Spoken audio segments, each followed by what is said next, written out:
अहंकार की मुट्ठी बांधी है या समर्पण की अंजलि बनाई है तुमने? इस ज्ञान को ग्रहण कर पाओगे?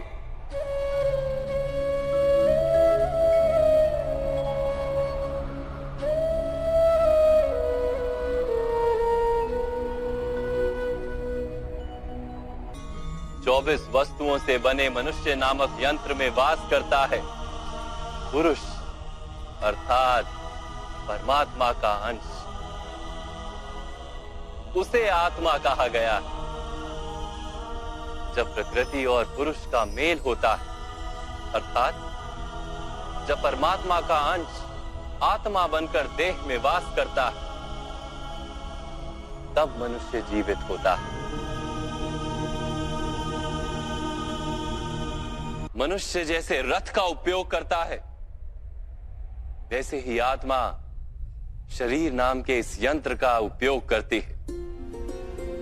शरीर के माध्यम से शरीर के सुख दुख का उपभोग करती है, किंतु आत्मा शरीर नहीं पार्थ। शरीर का नाश किया जा सकता है, किंतु आत्मा का नाश नहीं किया जा सकता। नैनं छिन्दन्ति शस्त्राणि नैनं दहति पावका न चैनं क्लेदयन्त्यापो न शोष्यति मारुता। आत्मा ना शस्त्रों से छेदी जा सकती है और ना ही अग्नि से जलाई जा सकती है। ना जल उसे निर्बल कर सकता है और ना ही पवन उसे सुखा सकती है। आत्मा शरीर में रहते हुए भी अमर है। न हन्यते हन्यमाने शरीरे। पार्थ, शरीर की हत्या की जा सकती है, किंतु आत्मा की हत्या नहीं की जा सकती। आत्मा तो सर्वव्यापी है, अचल है, स्थिर है, सनातन है।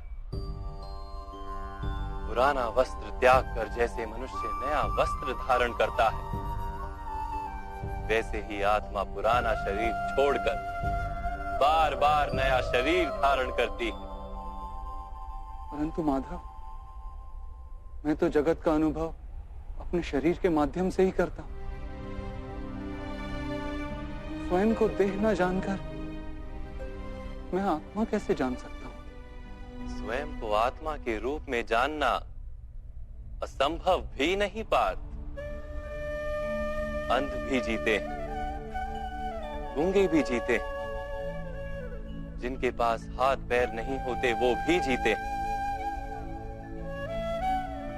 स्पष्ट कि शरीर मनुष्य नहीं, जिसकी चेतना चली जाती है, जिसे मूर्छा आ जाती है, वो भी जीवित रहता है। इसलिए स्पष्ट है कि मनुष्य का चेतन तत्व वो भी शरीर नहीं।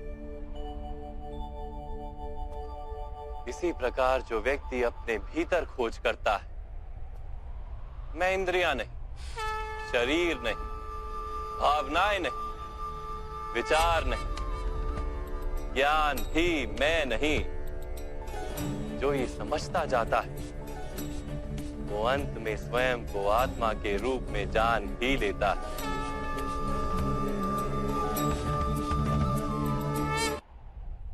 प्रकृति के 24 पदार्थों से घिरी आत्मा को विस्मरण हो जाता है कि वो परमात्मा का अंश है।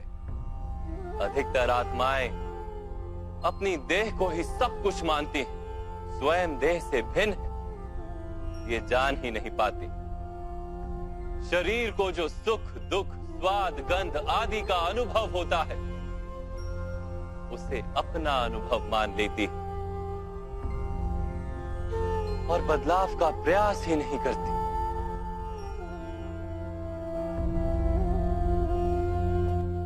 जो आत्माएं बदलाव का प्रयत्न नहीं करती, निरंतर अधर्म करती रहती हैं, उन्हें जागृत करने के लिए दंड देना अनिवार्य है।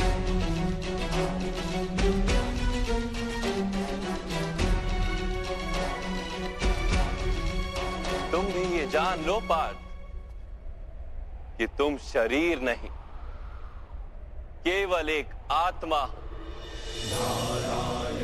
इस रणभूमि में दिखाई देने वाला प्रत्येक योद्धा वो नहीं जो तुम उन्हें मानते हो, कुछ समय के लिए इन सब ने शरीर में वास किया। इनके शरीर मरेंगे, किंतु ये सब अमर, वो पुनः नया शरीर धारण करेंगे। जब तक स्वयं को शुद्धात्मा के रूप में जान नहीं लेंगे, जब तक अधर्म का त्याग करके धर्म में दृढ़ नहीं होंगे, तब तक ये जन्म लेते और मरते रहेंगे। जो जन्मा है वो अवश्य मरेगा,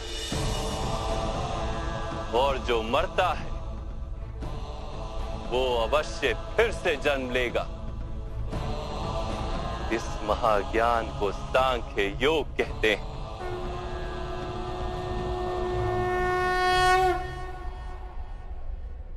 धर्म और अधर्म क्या है माधव?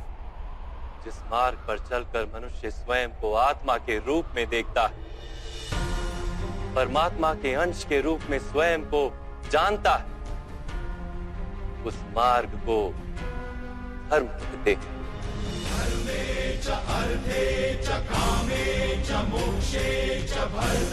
जब मनुष्य स्वयं को परमात्मा के अंश के रूप में जान लेता है, तब उसे ये अनुभूति होती है कि ये सृष्टि ही परमात्मा है और ये परमात्मा ही सृष्टि है।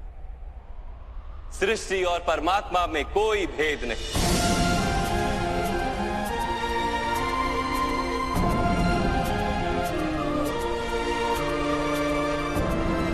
जो मनुष्य ये जान लेता है, वो दूसरे मनुष्यों और प्राणियों की ओर निर्दयी और कठोर नहीं होता।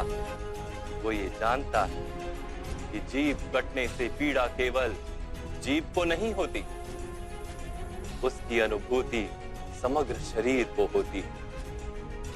वैसे एक मनुष्य को पीड़ा होती है तो समग्र संसार उस पीड़ा का अनुभव करता है। जब तक संसार में एक मनुष्य भी पीड़ित है, तब तक वास्तव में किसी का भी सुख संपूर्ण नहीं। ये जानने पर मनुष्य का मन करुणा से भर जाए, उसे धर्म कहते हैं।